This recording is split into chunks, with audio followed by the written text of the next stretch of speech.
So we had another really good day in the market today. Another indicator, if you're following this video, that I think we are literally at the end of the bottom of the U-shaped curve. Not guaranteed. I mean, we could go down. We could continue to have some flat lining, but basically for the last 2 to 3 weeks, it's been completely. Well, let's start. When we first went down from February 20th, it went down what I call the shark tooth. It went up and down and up and down and up and down. It was like a bipolar girlfriend. And if there was any good news, the market shot up. If there was bad news, the market, was way, way down. And then it hit the bottom and it was just flat. And you'd hear crazy bad news and nothing would move. And then you'd have really good news and nothing would move. It was almost like you have an alcoholic brother or something, and it doesn't matter what the guy says. Oh, I got a new job. Okay, great. Well, you're going to get fired in 3 weeks for drinking on the job. Or, oh, I got fired from the job. Well, it's like, well, it's not really a surprise. You get fired all the time. We kind of knew that was coming. So it's totally flat. And I was thinking, okay, well, this is the time where we really want to buy the stocks we want to get. We want to set our cost basis, which we'll talk about more in our chart, but basically the price you pay for the stocks, and when you sell them, your profit is the difference between what the current price is and the cost basis. So we're taking kind of an accounting, almost like a tax accounting approach to this, which most people that do investing don't do.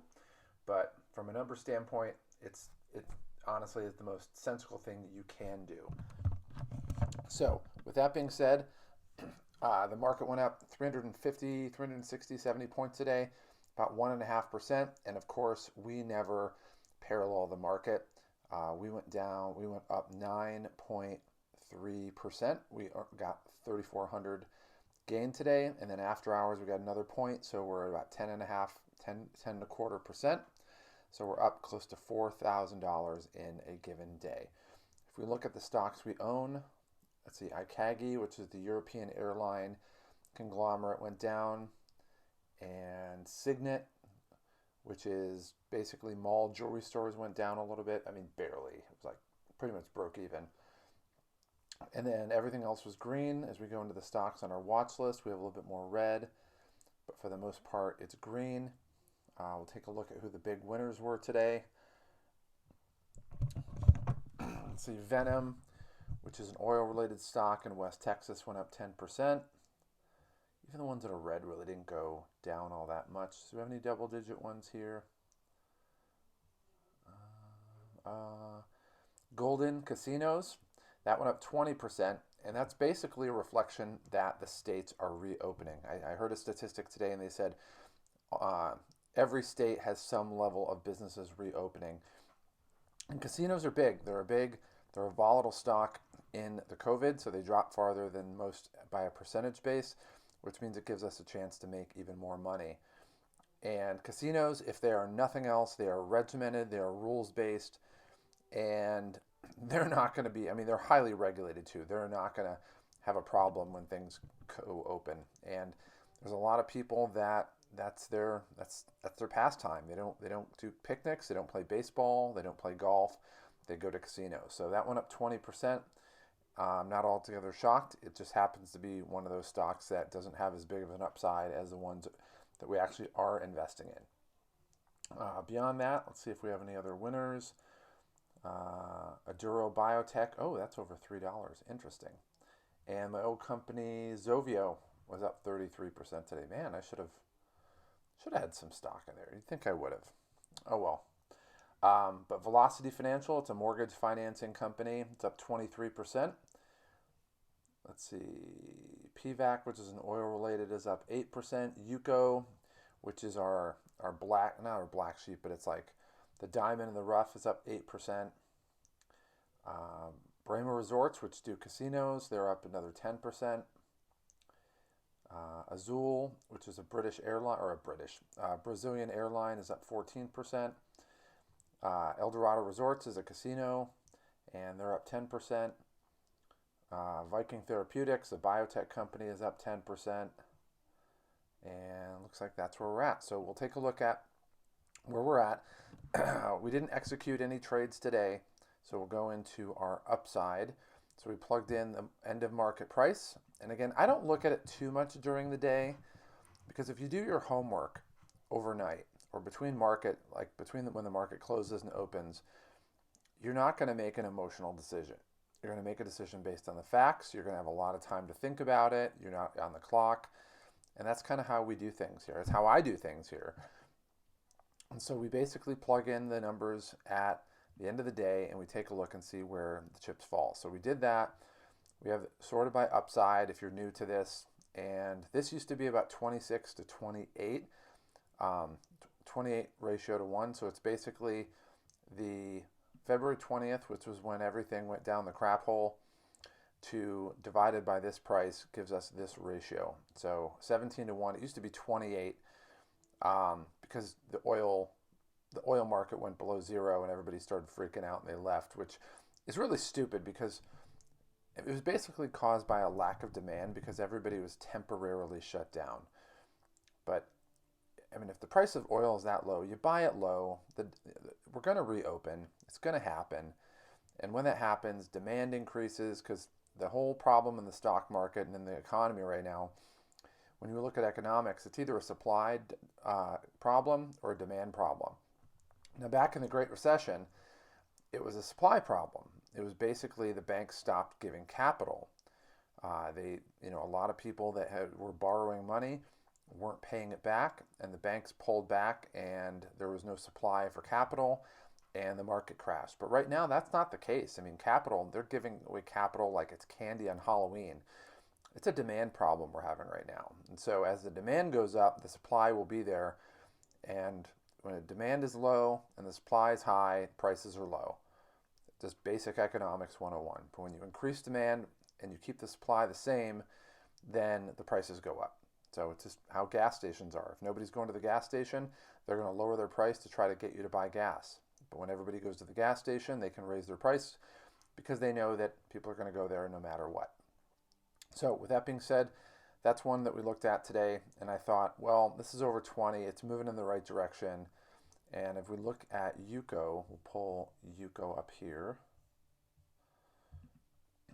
This stock is going to make me a lot of money, like a ridiculous amount of money. So if we look at, let's say the last month, it basically had a reverse split right here and just dropped like a rock. Actually, it might have been a little bit before that. Yeah, this was the reverse split right here, just dropped like a rock. And it went up, and then it went back down. This is basically when the oil cratered to a negative price. And since then, it's been moving up really, really steadily. And if we look over the last week, it is very, very consistent. The trend line is super, super consistent. So I'm like, all right, we're going to get in there and we're going to buy it. So I have it at 21. It's at 22.8. I'm not going to be surprised if I go in there tomorrow and buy it at 23. But I'm going to buy it again. There's no way I'm not adding to it. Because right now my cost basis for it is 31 right here. So anything I can do to lower it, I'm going to do. So if I have to buy it at 23, I'll buy it at 23. IVR, I'm just staying away from that right now. I haven't heard any good news whatsoever. And some of the mortgage REITs, and I'm not sure why this is the case, some of the mortgage REITs are just not moving at all. So I'll give you an example. We took a look at two of them today. And we'll go to the bottom here because I sold my interest in them until something changes. But they're like my kids. I'm still going to check in on them. All right, so if we go to IVR, and we're going to go over the last 3 months, it went down, and then it wanted to go up. I think the people who believed in REITs just didn't think it was going to last that long. They thought it was going to be a V-shaped recovery, kind of like that. And then it didn't happen, so it went down, and they thought, well, this is the time it's going to happen. It went up, and we start to see this curve, this spike tapers, really sharp, less sharp, smoother, and now they're all just smaller little bumps. And I think this is the trauma in the market where they're just like, the people that are involved in these, there's something going on where they're losing interest and they're losing hope that it's going to go back up. But that's temporal. If we look at MFA Financial, it's the exact same trend line. It's the exact same thing. So we're not touching this right now. We're going to watch it, but we're not touching it. And that's why I have it in orange. It's not red like don't buy it, but it's orange like halfway between check it and don't buy it. And so we'll see what that is. Azul, which is a British airline, we're going to buy that if it drops down. I have an offer. What is it? 6.75. Yeah, I think it's 6.75.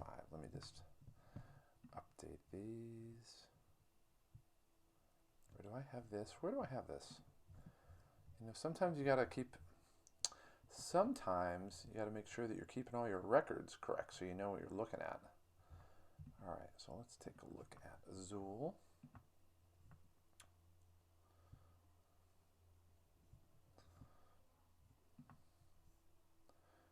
All right, 6.75.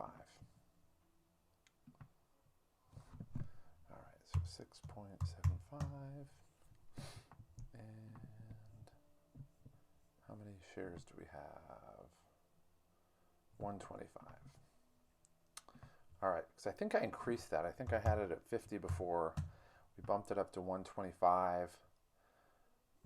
So we have a 5.7 ratio on it, which is really, really good. All right. Let's see. Velocity Financial, they do mortgages, and they've been actually really good so far. I've had this for like a week, and it's already up 17%. So I listened to their earnings call. If you haven't listened to the last few episodes I talked about, I listened to their earnings call, and just everything on there. The analysts are not concerned about the company. They're just curious about, like, how well are you going to make money in the future? Like, they're not concerned about this stock whatsoever. And I'm not sure why there's not a ton of buys or even recommendations either way on this. It's a zero. There's no recommendation right here, which is crazy because I'm looking at this and I'm like, yeah, it's going to go up for sure, and it has so far. GNC I took a good long look at today because I haven't for a while, and something's telling me this stock is screaming for a merger. And because this was at 2.24, it's sitting at 0.5, it hasn't really moved much. There's doubts as to its viability, but it has such a big footprint. I mean, they're in malls and shopping centers all over the country, and they're the market leader in their niche, which is nutraceuticals. So somebody's going to buy them. I don't know who it is, but somebody's going to buy them. And something in the back of my head is just telling me right now, you know, you need to buy this at some point because it's going to be a quick jump in profit. So probably when I get off this video, I'll go in and, because I think I forgot to do that today, but I'm going to go in and just put some buy in. I'll probably buy 1,000 shares for $500 or something. We'll see kind of what we want to do on that. But this one, it just seems like, I don't know. I looked at the news and they basically have a debt payment that was due in May and they couldn't make it. So they basically went to their lenders and pled poverty and played the violin, and they got it extended another month. But I don't know why you would go to extend it another month if you're going to go bankrupt. I think you're going to extend it another month because you probably have negotiations with somebody who's trying to acquire you over that time. So, and if they go to the bank and say, hey, we're in, you know, don't say anything, but we're in talks about an acquisition, the bank's probably going to be very happy about that. So, yeah, so I think I'm going to have to go in and take a look at GNC once we're done with this video. We looked at MFA, Save, which is Spirit Airlines. I hate them. I will never fly in them again. I don't even want to owe them in stock. Even if it was 100%, I'd probably just say no for the spite of it. It would eat my craw. Dave & Buster's, I mean, it's such a density thing there, and everybody's touching things, and I just don't know how they're really going to manage that and have it be the same environment. And it will happen. It's going to come back, and they're going to go back to normal. It's just a longer road to recovery for them to their full normal. So I'm going to hold off on that for the foreseeable future, but we'll see what happens. VVI, which is Viad, and it was basically Greyhound Bus. I had to take a look at that again, and they merged with, back in the day, Dial, like the soap company. So it was really weird. You had a company that was cross-country busing and soap, which is crazy. And they divided up the company again, which, no kidding. I mean, they have nothing in common. And they renamed the Greyhound Bus part of it Viad. So that's kind of where that is. So there's no rating on that. It has a decent target price. So I'm sort of looking at that. I like some of the financials, there's a lot of decent buys on there. It's not a slam dunk buy, but that's one that I'm keeping my eye on. So maybe if this goes down a little further, I'll put a small buy in. Beyond that, do we have anything else? This one I had in here, and I'm not sure if and when it's going to come through. Menlo Therapeutics, they have a 100% buy. Everybody loves them. And yeah, so it looks good. So I basically, if it drops down to 165, if they have a rough day, then we'll buy it for 1,000. Do we have anything else we're doing today? No, so we have those two. We have some limit sells. Basically, I'm dumping the airlines, and I'm not just saying that because Warren Buffett did that. I just think that they have a longer road to recovery as well. And it's like funny, like people get on an airplane, they're like, oh my gosh, somebody's within 6 feet of me, and they're panicking. I'm like, it's a freaking airline. Like, you've done this forever. But it's an enclosed tube with recycled air. So I think they're going to have a little bit longer of a recovery standpoint as well. So I'm just selling this to free up cash so we can do some other plays on it. So with that being said, we are sitting here with, off of the purchases we had today, we've spent $38,000 on stocks.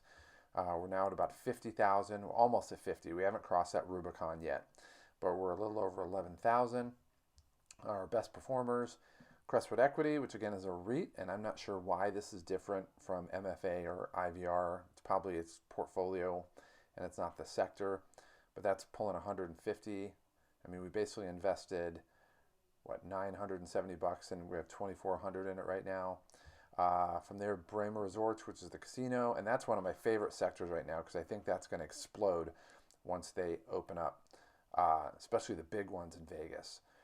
That's pulling 113%. We have PVAC, which I think I've owned for maybe 3 weeks, and I've already doubled my money on that, but we have much bigger plans for PVAC. And the ones that are approaching it are Every, which is the cash services for casinos, and Eldorado Resorts, which are casinos. Again, just a sector that's set to explode.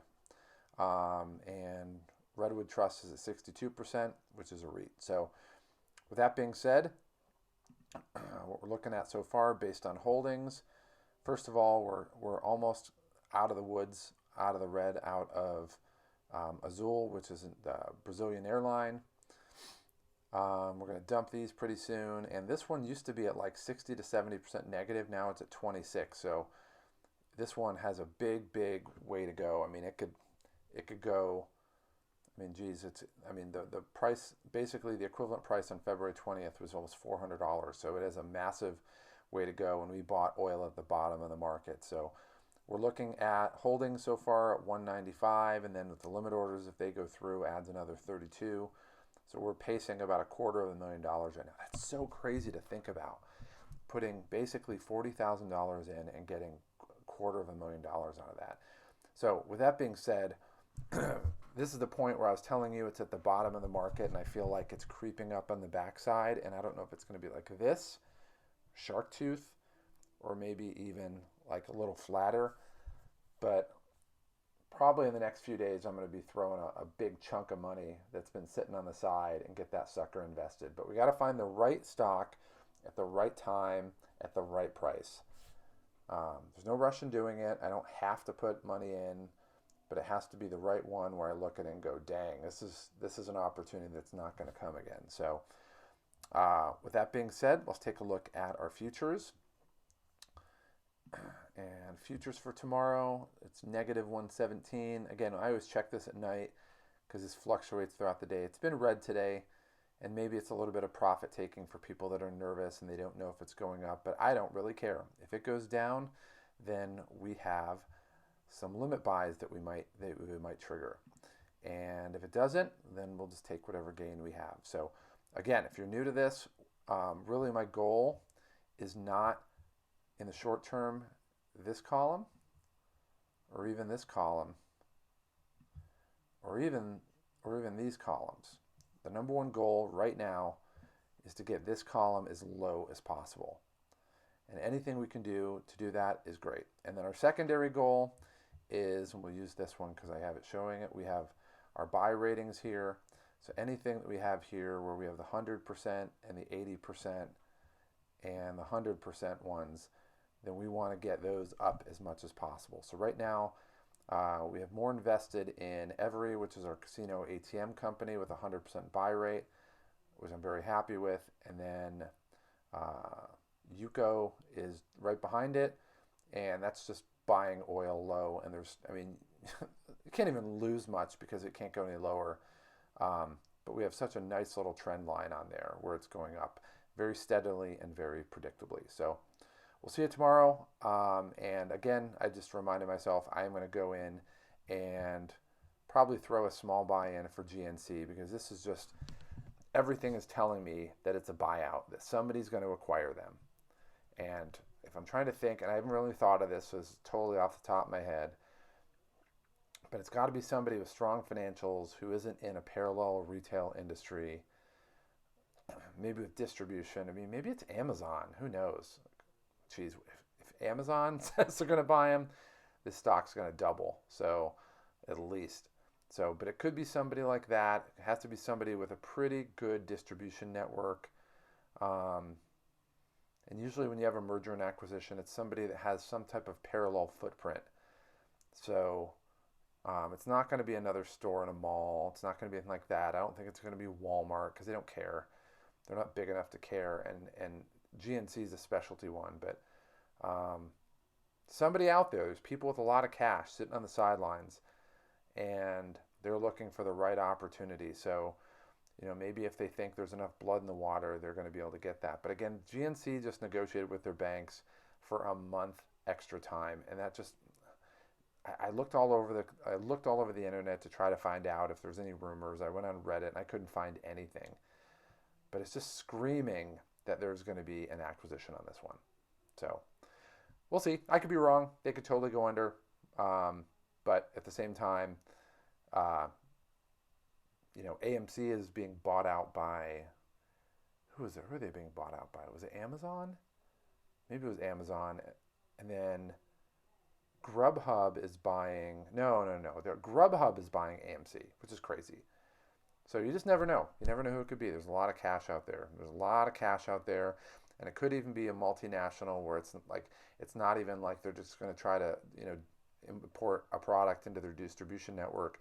It could be like Bayer Aspirin. It's owned by the Bayer Corporation in Germany, and they own, at least, I don't know if they still do, but they did own Entenmann's. So it's like the same people that are doing like pharmaceuticals have a pastry division. So who knows? Anyway, we'll see you tomorrow. But I can't wait to bust over 50. Tomorrow might be the day we go over 50. But either way, the goal we're looking for, the first one is to bust over bust over 50 first. Then we're going to bust over 100.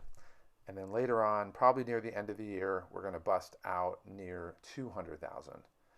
And again, for those who are watching, I don't think I've mentioned this in a long time. I used to live by the beach. Then I got married. I love my wife, but I do not like where we live, and I want to move back to the beach. This is the down payment on the beach house. So anyway, that's my motivation every single day. So with that being said, a couple things. If you don't have a Robinhood account, because we looked at that, there's a link in the video description. You can sign up, get a free stock on that, and just full disclaimer, I get a free stock too. So we each get a free stock. My original stock that I gained was Groupon. That's why you see the one stock here with no cost basis. But it's a great platform. I love using it. And beyond that, let's see, what else? Oh, also this form is also, there's a link to this form so you can actually go through it and look through it, play with the numbers, borrow it, steal it, use it, whatever you want to do. There's a link in there where you can access it off my Google Drive. And then if you have any questions, email me, post a comment, tell me you love it, tell me you hate it, tell me I'm an idiot, tell me it's great. But again, yeah, we'll see you tomorrow, and hopefully we bust over 50. To get more information on the sales cheat code, go ahead and click on the subscribe button below. Also, down below in the video description, down there, there's a link that takes you to our website that gives you additional content, some additional freebies that we have, and gives you information on some programs that we have that have been proven to help people to make sales easy so that you can make the kind of money you want, live the lifestyle that you've always wanted, and not have to struggle in the process. And what might be the coolest thing of all is you don't have to put much effort into it. It truly is a cheat code that most people don't know about. And it's a cheat code that can change your life today. So click on the link below and let me help you start to experience these results starting right now.